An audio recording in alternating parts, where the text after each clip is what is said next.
Astaghfirullahaladzim. La ilaha illallah. Allahumma salli ala sayyidina. Assalamualaikum warahmatullahi wabarakatuh. Alhamdulillah nahmaduhu wa nasta'inuhu wa nastaghfiruh. Wa na'udzu billahi min shururi anfusina wa min sayyiati a'malina. من يهده الله فلا مضل له ومن يضلل فلا هادي له أشهد أن لا إله إلا الله وحده لا شريك له وأشهد أن سيدنا محمدا عبده ورسوله اللهم فصل وسلم لهذا النبي الكريم وعلى آله وصحبه وذرياته أجمعين سبحانك لا علم لنا إلا ما علمتنا إنك أنت العليم الحكيم ولا حول ولا قوة إلا بالله العلي العظيم اللهم ارزقنا فهم النبيين وحفظ المرسلين وإلهام الملائكة المقربين اللهم افتح علينا حكمتك وانشر علينا من خزائن رحمتك يا أرحم الراحمين اللهم رب اشرح لنا صدورنا ويسر لنا أمورنا واحلل عقدة من ألسنتنا يفقه قولنا آمين فيا أيها المؤمنون اتقوا الله أوصيكم وإياي بتقوى الله فقد فاز المتقون Muslimin muslimat, mukminin mukminat, sedang jamaah yang dirahmati Allah sekalian. Alhamdulillah, pada kali ini dapat sekali lagi kita meneruskan pembacaan kitab Huru-Hara Hari Kiamat. Dah sampai ke muka surat 147, betul? 147. Yang sebelum tu kita dah baca kan? Bismillahirrahmanirrahim. Qala Allah Subhanahu wa ta'ala A'udzu billahi minasyaitonir rajim. Wa in min ahlil kitab illa la yu'minanna bihi qabla mautih wa yawmal qiyamati yakunu alaihim syahida.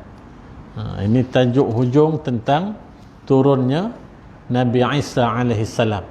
Di antara tanda-tanda besar kiamat. Sebelum kita masuk tajuk besar yang baru, iaitu munculnya asap. Apa yang Allah maksudkan di dalam firman ini? Maksudnya tidak ada seorang pun dari ahli kitab. Allah mulakan dengan wa in min ahli kitab. Tidak ada seorang pun dari ahli kitab kecuali akan beriman kepadanya. Beriman kepada siapa? Beriman kepada Nabi Isa alaihi salam sebelum kematiannya, dan pada hari kiamat nanti Isa akan menjadi saksi terhadap mereka. Sebelum kematian orang itulah, sebelum dia mati, dia beriman dengan Nabi Isa. Surah An-Nisa ayat 159. Apa yang dimaksudkan dengan firman Allah Subhanahu wa ta'ala ini? Maksudnya, sebelum Nabi Isa alaihi salam meninggal dunia, setelah turunnya kelak. Cerita sebelum kewafatan Nabi Isa, tak kala dia turun ke muka bumi ini, cerita nak mentadbir ataupun nak memimpin dunia ini di dalam keadaan kembali kepada asalnya. Maksudnya keluarlah manusia dari segala macam kemaksiatan, dari segala macam dosa yang dilakukan. Manusia kembali berada di dalam keadaan taat kepada perintah Allah Subhanahu wa ta'ala. Nabi Isa turun ke muka bumi ini untuk membawa manusia kembali ke jalan yang benar, iaitulah jalan Al-Quran dan hadis Nabi sallallahu alaihi wasallam. Bukan Nabi Isa turun bawa ajaran baru, tak. Turun untuk manusia kembali kepada Al-Quran. Ni yang Allah sebut dalam surah An-Nisa ayat 159 ini. Nabi Isa sebelum meninggal dunia ataupun sebelum wafat, turunnya kelak, maka automatik dia tulis macam tu kan, semua ahli kitab akan beriman. Semua ahli kitab akan beriman.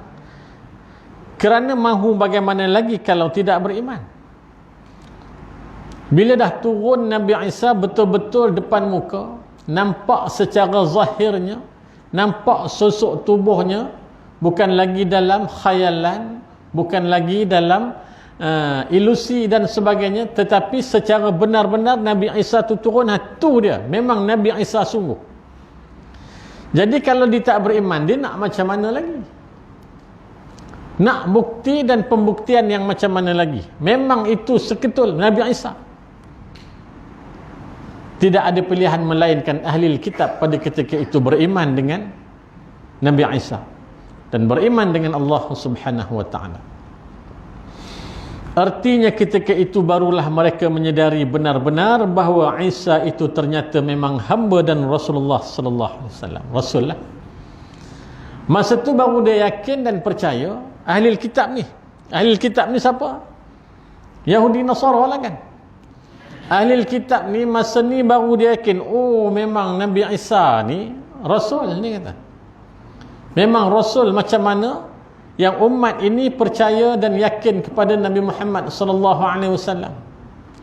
Kita yakin dan percaya kepada Nabi sallallahu alaihi wasallam. Nabi Muhammad itu Rasul terakhir, Nabi kita. Dalam masa yang sama kita juga cukup meyakini dan beriman bahawa 24 Rasul yang lain itu adalah juga Nabi dan Rasul kita. Cuma kita tidak hidup di zaman mereka. Kalau kita menolak salah seorang daripada mereka, kufurlah kita. Kalau kita kata Nabi Daud tu bukan Rasul, kita tak pernah dengar pun cerita Nabi Daud tu. Contohlah ada orang cakap macam tu kan. Nabi Musa tu cerita je, entah ya entah tidak. Kalau kita meragu tentang kerasulan Nabi-Nabi ini, maka kufur kita jadinya. Jangan buat main-main. Nabi Adam itu Nabi kita, Nabi Nuh itu Nabi kita, Nabi Ibrahim itu Nabi kita, sampailah kepada Nabi Muhammad sallallahu alaihi wasallam. Mereka ini adalah Rasul-Rasul yang mulia yang diutuskan oleh Allah Subhanahu wa ta'ala. Baik, orang Nasrani mengakui kedustaan dirinya ketika beranggapan bahawa dalam diri Isa ada sifat ketuhanan di samping kenabian. Dia kata apa? Isa itu anak Tuhan. Kan? Dia kata Nabi Isa itu anak Tuhan. Hari bila Nabi Isa dah turun ke muka bumi, menunjukkan akan kerasulannya, memimpin manusia ini dengan penuh keadilan, dengan penuh kesaksamaan, kemudian memperbetulkan salah faham manusia tentang hadis Nabi dan juga Al-Quran. Nabi Isa ajak balik manusia ini kembali kepada Al-Quran. Quran yang diturunkan kepada Nabi SAW tu suruh buat macam ni, macam ni, macam ni. Tapi kamu yang duk menyimpang, itu sebab jadi huru-hara, itu sebab dah jadi kelang kabut, itu sebab dah jadi macam-macam perkara, perang sana perang sini. Kamu lari daripada hukum Allah Subhanahu wa ta'ala. Nabi Isa turun bawa balik manusia ini mengikut jalan Al-Quran. Masa tu baru orang-orang Nasrani ni tengok, dia kata memang Nabi sungguh lah, apa yang kita duk faham selama ni salah. Masa tu berimanlah masa tu. Sedang orang Yahudi mengakui bahawa beliau adalah seorang Nabi dan Rasul Allah, dan Rasul dari Allah, bukan anak zina seperti yang dituduh oleh orang-orang yang menderhakai dari kalangan mereka. Yahudi ni kerja bab fitnah ni memang bagi kat dia. Dia memfitnah para Nabi dan para Rasul. Ramai di kalangan para Rasul yang difitnah oleh mereka, termasuklah Nabi Isa alaihissalam yang mereka nyatakan dengan begitu yakin bahawa Nabi Isa ini adalah anak zina. Bila turunnya Nabi Isa, mereka melihat akan apa yang dibawa oleh Nabi Isa dengan sifat dan sikapnya. Dia kata memang Nabi sungguhlah, memang insan yang mulia, memang utusan Allah sungguh. Selama ni kita duk dengar cerita-cerita ni yang diubah, yang tak diubah oleh orang yang mendahului kita. Terkutuklah mereka dengan laknat dan murka Allah Subhanahu wa ta'ala. Meragui kerasulan salah seorang Nabi pun tidak boleh sama sekali. Kita akan dikutuk dan dilaknat oleh Allah Subhanahu wa ta'ala. Maka yakin dan percayalah bahawa turunnya Nabi Isa itu adalah suatu kisah yang benar yang telah disampaikan oleh Nabi sallallahu alaihi wasallam. Itu antara alamat-alamat yang Nabi tunjuk pada kita. yang Nabi sampaikan pada kita. Memang tarikh kiamat tu tak ada. Nabi tak tahu, malaikat Jibril tak tahu, siapa yang tahu melainkan Allah Subhanahu wa taala sahaja yang tahu. Tetapi alamat-alamat, petanda-petanda tu, tanda kecil, tanda besar, macam-macam tanda yang Allah dah bagi pada kita, itulah memberi peringatan kepada kita. Hari ni setiap hari kita dah nampak tanda kiamat berlaku. Penyakit yang melanda kita hari ni, yang tak boleh semayang rapat-rapat semua ni kan, kuliah tak boleh sampai lepas pada waktu isyak. Sebab apa? Sebab tanda kiamat itu antaranya sudah berada bersama dengan kita kan. Penyakit yang tak ada dulu ni penyakit ni tak ada. Di akhir zaman esok kata Nabi, kamu akan jumpa dengan penyakit yang tak ada di zaman aku ni. Hari ni dah pun berlaku. Kita berdoa kepada Allah Subhanahu wa taala, pergilah cepat kan, terutama je di Negeri Sembilan ni, macam-macam kluster. Hari ni kluster apa? Haruan, kluster Jalan Haruan, macam tu lah lebih kurang. Banyak betul kluster Negeri Sembilan ni, kluster apa, bakti. Dan yang paling mengejutkan, Negeri Sembilan beberapa hari lepas menewaskan seluruh negeri di Malaysia, termasuk Sabah. Anda Negeri Sembilan kan. Bukanlah kita bangga pula dengan musibah tu, tapi peringatan kepada kita. Jangan kita duk sangka kita tak ada masalah, tempat kita ni tak ada kluster. Jangan. Memang tempat kita tak ada kluster, takut kita yang memunculkan wujudnya kluster tu. Jadi ikutlah SOP. Bila pihak berkuasa dah bagi SOP tu, ikut betul-betul, insya-Allah. Kita jaga kita, Allah akan pelihara kita, insya-Allah. Baik. Kisah Nabi Isa. Belum turun Nabi Isa ni, nampak? Yang seterusnya, munculnya asap. Asap yang macam mana? Baik. Allah Subhanahu wa taala berfirman, "Fartaqib yawma ta'tis samaa'u bidukhanin mubin, yaghsha an-nas, hadza 'adzabun alim. Rabbana kshif 'anna al-'adzaba inna mu'minun. Anna lahumuz dzikra wa qad ja'ahum rasulun mubin. Summa tawallaw 'anhu wa qalu mu'allamun majnun. Inna kashiful 'adzabi qalila innakum 'aidun. Yawma nabtishul batshatal kubra inna muntaqimun." Surah apa? Surah Ad-Dukhan ayat 10 sampai 16. Dulu pun kita selalu duk baca ayat ni kan. Tengok apa maknanya. Maka tunggulah hari ketika langit membawa asap yang nyata. Dukhanum mubin. Pegang yang tu. Kan Allah sebut bidukhanim mubin, asap yang nyata. Bukan kata asap kabus-kabus, nampak tak nampak, nampak tak nampak, terang gelap, bukan. Asap yang nyata. Mubin tu nyata, asap yang semua orang nampak. Asap yang jelas dan nyata, yang meliputi manusia. Inilah azab yang pedih, yakni mereka berdoa, "Ya Tuhan kami, lenyapkanlah dari kami azab itu. Sesungguhnya kami beriman." Bagaimanakah mereka dapat menerima peringatan padahal telah datang kepada mereka seorang Rasul yang memberi penjelasan? Kemudian mereka berpaling daripadanya dan berkata, "Dia adalah seorang yang menerima ajaran, yakni dari orang lain. Lagi pula seorang yang gila. Sesungguhnya kalau kami akan melenyapkan siksaan itu agak sedikit, sesungguhnya kamu akan kembali ingkar. Ingatlah hari ketika kami menghentam mereka dengan hentaman yang kuat. Sesungguhnya kami adalah pemberi balasan." Nampak ayat Quran tu. Allah sebut satu-satu asap yang datang itu tu adalah merupakan azab Allah Subhanahu wa taala. Bila disebut yaghshan nas, yaghsha ni meliputi. Meliputi itu macam mana? Maknanya manusia seluruhnya. Lepas ni kita akan baca apa yang dimaksudkan tu. Tafsir ayat-ayat di atas telah kami bahas ketika mentafsirkan surah Ad-Dukhan, yakni dalam tafsir Ibnu Katsir. Jadi di sini tidak perlu kita bahas lagi. Kata tuan punya kitab, tak payah nak bahas bab tafsir ni, sebab kita dah mengaji tafsir, kita dah tengok dah apa yang ditafsirkan oleh para ulama tafsir tentang ayat ni. Ni dia nak cerita tentang bab asap tu. Asap yang macam mana? Al-Bukhari menukil dari Ibnu Mas'ud. Tengok, dia akan berlaku pertentangan pandangan.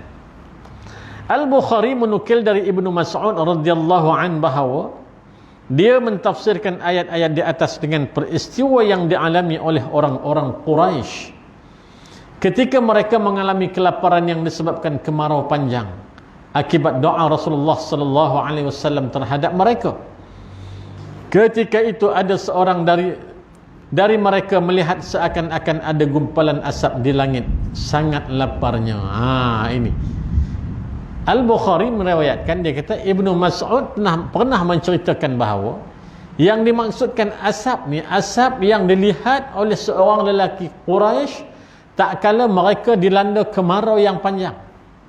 Ini dalam tafsir lain dia cerita. Kemarau tu sebab apa? Sebab Nabi minta dengan Allah Ta'ala. Puak ni degil sangat, ya Allah. Bukan setakat degil tak mau terima risalah Islam ni, dakwah yang aku sampaikan, bukan setakat dia tak nak terima, dia buat pemain dengan risalah yang aku bawa ni. Dia duk cabar aku, dia cabar Allah Ta'ala. Degil subuh puak ni, ya Allah. Timpakan mereka kemarau. Berikan mereka azab kelaparan. Allah makbulkan doa Nabi. Kalau mengikut riwayat Al-Bukhari, dicerita Ibnu Mas'ud pernah sebut ayat ni, Allah nak menceritakan bagaimana kemarau yang menimpa orang Quraisy pada satu ketika.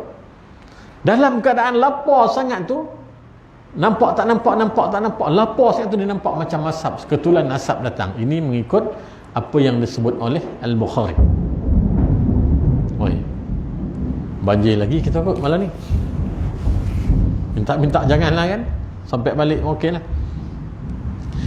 Tafsiran ini sangat gharib. Nampak? Disebutkan oleh Imam Ibn Katsir, apa yang ditafsirkan ini mengikut apa yang disebut oleh Al-Bukhari sangat gharib, pelik, aneh. Macam tu ke? Takkan Allah nak ceritakan pasal seketul asap yang dinampak oleh orang Quraisy tu? Dan tidak ada seorang pun yang menukil tafsir seperti itu dari sahabat manapun selain Al-Bukhari.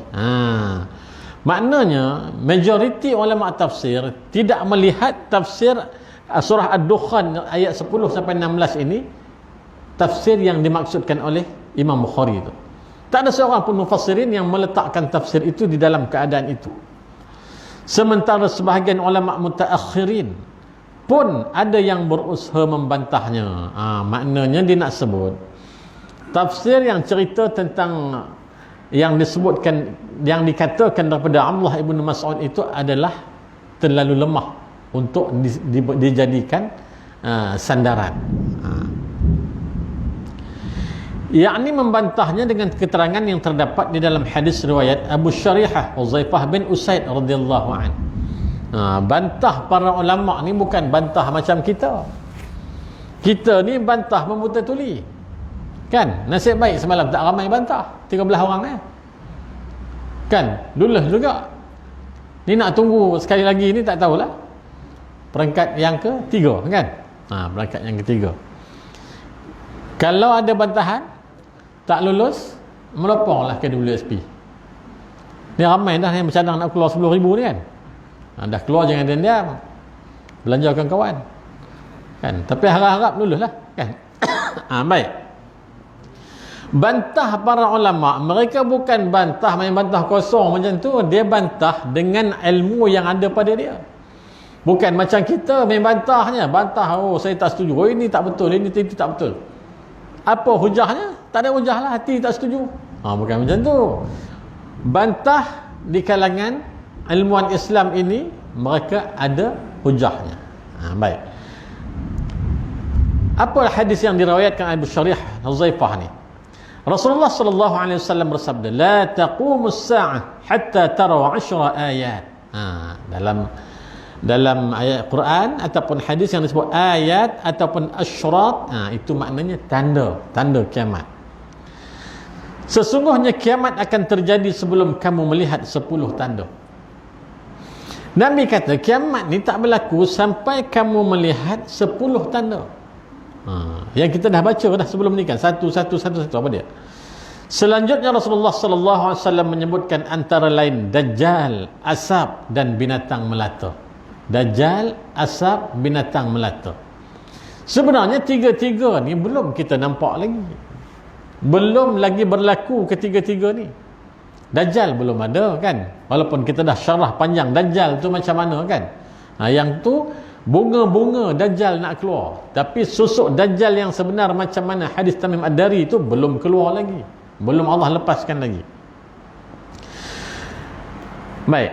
Begitu juga berdasarkan hadis riwayat Abu Hurairah radhiyallahu an, bahwa Rasulullah sallallahu alaihi wasallam bersabda, "Badiru bil a'mal sittan."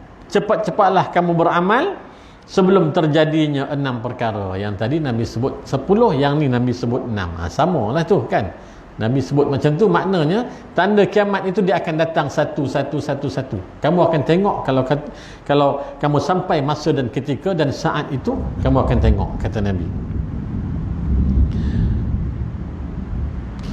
Selanjutnya Rasulullah sallallahu alaihi wasallam menyebutkan ketiga-tiga perkara tersebut di atas. 2 hadis tersebut di atas dalam Sahih Muslim diriwayatkan secara marfu'. Nampak?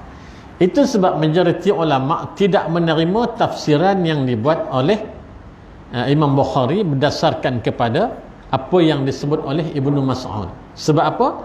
Bersandarkan kepada 2 hadis ini, majoriti ulama dia kata 2 hadis tersebut di atas dalam Sahih Muslim diriwayatkan secara marfu'. Nampak? Sedangkan hadis marfu' itu mesti diutamakan daripada hadis mauquf manapun. Situ kekuatan dia. Dua-dua hadis. Kalau yang A pun hadis, yang B pun hadis. Tetapi hadis A adalah hadis marfu', B adalah mauquf. Bila bertentang 2 hadis ini, automatically hadis mauquf akan duduk di bawah, hadis marfu' akan naik ke atas. Tak payah penjelas marfu' mauquf, tak apa, dah faham kan? Dah belajar hadis kan? Apa hadis marfu'?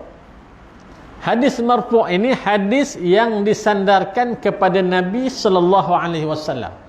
Sama ada perkataan, perbuatan atau takrir. Itu hadis marfu'. Makna dia kuatlah. Dia berada pada kedudukan yang atas. Sedangkan hadis mauquf ini disandarkan kepada sahabat Nabi sallallahu alaihi wasallam. Memang akhirnya dia akan sebut daripada Nabi.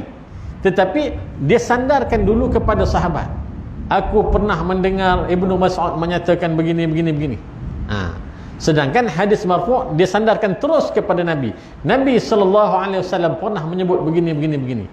Bila bertentang 2 keadaan ini, maka kita meletakkan hadis marfu' adalah yang utama.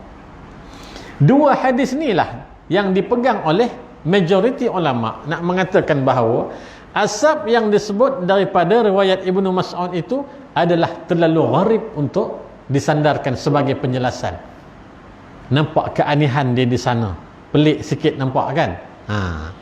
Yang kuat dia, asab tu belum datang, asab tu belum keluar. Cerita jerebu yang duk berlaku beberapa tahun lepas kan, memanglah kita dah sebut, saya pun dah sebut, itu asab petanda-petanda dunia akhir zaman. Tahun ni tak ada jerebu kan? Jangan minta. Daripada bulan 1 sampai sekarang, Allah tak datangkan jerebu tahun ni. Allah datang yang jauh lebih dahsyat daripada jerebu. Ni jerebu kepala otak kita ni duk fikir ni, macam bila nak selesai. Tak balik kampung dah 7 bulan, jangan buat main. 7 bulan tak balik kampung. Ustaz Syamuddin tak tahulah, Mersing mungkin boleh ikut jalan dalam. Jangan buat-buat 1000 kantoi. Kan? Allah uji macam tu. Jerebu boleh balik kampung. Jerebu tebal macam mana pun boleh balik kampung. Tak ada darurat. Start kereta balik lah. Ni tak nampak pun. Tak nampak mana dah. Tak nampak. Nak pergi ke mana tak boleh. Anak nak pergi ni Syekh, nak kena roti canai kambing ulu bendu tak lepas. Suruh saya balik. Nak pergi mana? Kena roti canai kat Somban Melembak ni. Balik ni. Dia rasa dia lain yang ulu bendu ni. Tanya Ustaz Syamuddin. Dia ingat dia orang paling awal. Sampai-sampai saya dah habis makan. Nampak? Hebat tak hebat? Lepas subuh dah sampai pergi. Baik. Lain dari itu. Mana disebut? Bila hadis marfu' mesti diutamakan daripada hadis mauquf manapun. Katakanlah ada beberapa hadis lagi daripada mana jalur pun, mana riwayat pun, tetapi kalau bersifat mauquf, Satu je hadis marfu', ambil hadis marfu' ni dulu. Kalau tuan-tuan nak berhujah lah, cerita nak berhujah dengan masyarakat di luar sana, pastikan yang itu memang hadis. Baik. Lain dari itu, menurut zahirnya Al-Quran sendiri menegaskan bakal adanya asap yang diturun dari langit kelak. Quran dah sebut. Maknanya Allah dah sebut. Macam mana Allah sebut? Kita tengok. Yang menutup manusia. Yang menutup manusia. Bukan Allah cerita asap yang akan datang menutup bumi Makkah. Dah. Ataupun menutup tanah Arab. Dah. Allah sebut menutup manusia. Dengan adanya penegasan seperti ini, maka kata asap harus diartikan secara hakiki dan dengan arti umum. Tidak seperti tafsir yang diriwayatkan dari Ibnu Mas'ud radhiyallahu an, bahawa asap itu sekadar khayalan di mata orang Quraisy pada waktu itu disebabkan kelaparan. Maksudnya bukan disuruh kita tolak apa yang dibawa oleh Ibnu Mas'ud itu keseluruhannya. Abdullah Ibnu Mas'ud ni sahabat Nabi yang cukup Nabi sayang. Satu manusia yang tidak ada tolok bandingnya. Kita baca sirah sahabah. Ni nama-nama besar ni. Abdullah Ibnu Mas'ud salah seorang daripadanya. Seorang sahabat yang cukup zuhud, yang cukup tinggi akhlaknya, tinggi keilmuannya. Tapi dalam bab ni dia kata, kita tak berpegang kepada riwayat daripada Ibnu Mas'ud. Kita ambil yang lebih jelas daripada itu, iaitu Allah sebut di dalam Al-Quran. Apa dia? Adapun penegasan Al-Quran yang dimaksudkan antara lain ialah Allah Subhanahu wa ta'ala berfirman, fartaqib yawma ta'tis sama'u bidukhanim mubin. Diulang balik yang tadi. Apa dia? Maka tunggulah hari ketika langit membawa asap yang nyata. Tunggulah. Bila? Akan sampai masanya. Yakin, percaya, asap itu akan datang. Allah akan keluarkan asap itu. Bila? Wallahu alam. Apa buktinya? Surah Ad-Dukhan ayat 10. Buka Quran, buka surah Ad-Dukhan, Allah cerita tentang asap itu. Maksudnya asap yang jelas dan faktual, bukan sekadar khayalan akibat kelaparan. Maknanya asap sungguhlah. Bukan asap kerana lapar sangat, dahaga sangat, kemarau panjang dia jadi tak tentu arah, fikiran bercelaru, nampak macam asap. Bukan. Asap yang nyata, jelas, asap sungguh-sungguh. Itu maksud dia. Allah Subhanahu wa ta'ala berfirman, Rabbana kshif 'anna al-'azaba inna mu'minun. Mereka berdoa, ya Tuhan kami, lenyapkanlah kami dari azab itu, sesungguhnya kami beriman. Tengok sebelah ni. Bila Allah sebut yaghshan nas, itu maksud dia asap yang jelas. Bila sebut yaghsha ni, hal ataka hadithul ghasyah. Dah nak datang dah hari yang meliputi. Wujuhu yawma idzin khashi'ah. Yang kita baca dalam surah Al-Ghasyiyah kan. Ghasyiyah ni maknanya hari yang meliputi. Ni Allah sebut yaghshan nas, yang meliputi manusia. Maknanya setiap manusia yang ada pada ketika itu, yang hidup di zaman tu, akan berhadapan dengan asap yang nyata ini. Bukan kelompok masyarakat Quraisy sahaja, ataupun orang-orang di sebelah Eropah, ataupun orang di sebelah Asia. Bukan. Allah sebut yaghshan nas tu maknanya manusia seluruhnya. Seluruh manusia akan berdepan dengan keadaan asap itu. Baik, daripada ayat 12 ini, apa maksudnya? Maksudnya manusia yang hidup di zaman turunnya asap itu berdoa dengan doa tersebut. Allah dah sebut dalam Quran, yang hidup di zaman tu, yang nampak asap, yang nampak asap tu datang, dia tahu dah ini bukan asap biasa. Manusia yang hidup zaman tu, dia nampak asap tu datang, dia kata, oh ini bukan asap biasa, bukan main-main punya asap. Apa dia? Memohon agar azab yang dahsyat itu disingkirkan dari mereka. Dia baca doa ni. Mereka menyatakan beriman dan berasa cemas akan terjadinya peristiwa-peristiwa dahsyat berikutnya yang belum mereka ketahui, yang telah dijanjikan kepada mereka bakal terjadi pada hari kiamat. Mereka berdoa seperti itu kerana pada waktu itu mungkin dihilangkannya azab dan masih mungkin diterimanya taubat. Allah Subhanahu wa ta'ala jualah yang lebih mengetahui. Masa tu Nampak-nampak je asap ni, berdoa selalu. Apa doa dia ni dah? Rabbana kshif 'anna al-'azaba inna mu'minun. Ya Tuhan kami, lenyapkanlah dari kami azab itu. Sesungguhnya kami ni beriman dah. Sebelum ni tak beriman. Sebelum ni tak percaya pun cerita kiamat, cerita azab ni.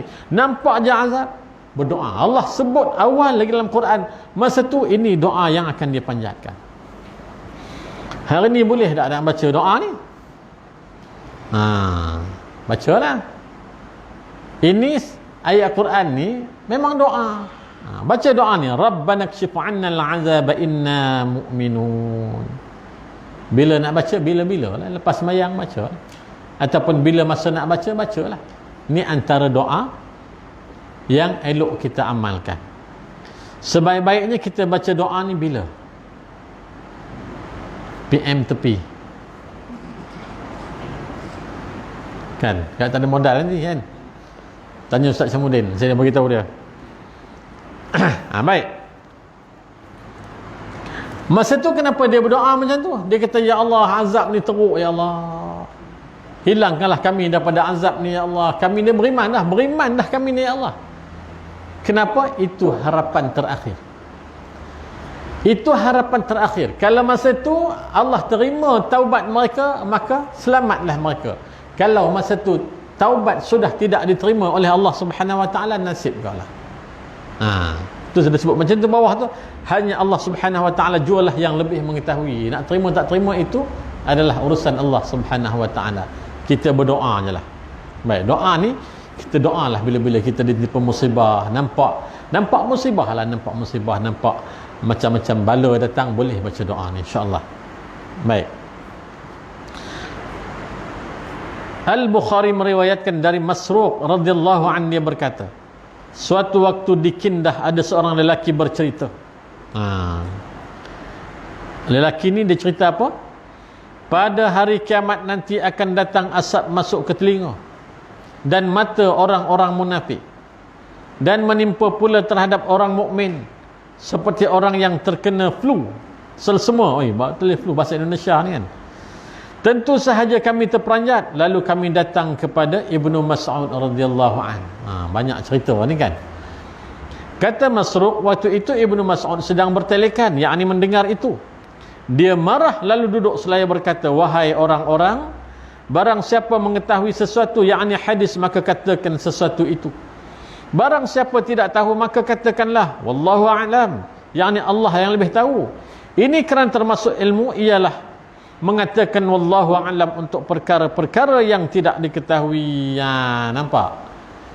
Jangan mudah sangat nak mengatakan tu hadis, ni hadis, tu hadis, ni hadis. Kadang-kadang pepatah Arab je, tapi sebab bunyi Arab, dia kata ni hadis ni, kau jangan main-main. Kau jangan buat-buat. Ada hadis ngobrolkan tak boleh ni, tak boleh ni. Acah kau baca hadis tu, dia pun baca. Tu pepatah Arab je. Ini yang disebut oleh Ibnu Mas'ud. Jangan nak mengarut, kata yang kamu sebut ni betul ke hadis. Kalau kamu betul-betul tahu itu memang hadis, eloklah kamu sampaikan. Aku pun tak tahu benda yang kamu sebut ni, tiba-tiba pula datang beritahu aku ada hadis ngobrolkan macam ni. Kalau kamu tak tahu tu hadis ke tak hadis ke, sebut wallahu a'lam. Orang Islam macam tu lah kan. Kalau kita tak tahu, wallahu a'lam lah. Orang tanya kita macam-macam soalan, yang kita tahu kita jawab lah. Yang kita tak tahu, wallahu a'lam, saya tangguh dulu, nanti sebalik saya tengok kitab. Contoh begitulah kan. Jangan nak main nak lambat nak jawab semua. Kadang-kadang jawapan kita tu salah, tak kena pun dengan apa yang dimaksudkan oleh hadis. Jadi sesat lagi menyesatkan. Tak tahu cakap wallahu a'lam. Nantilah kita semak bersama-sama, ataupun tanyalah orang-orang yang lebih faqih daripada kita.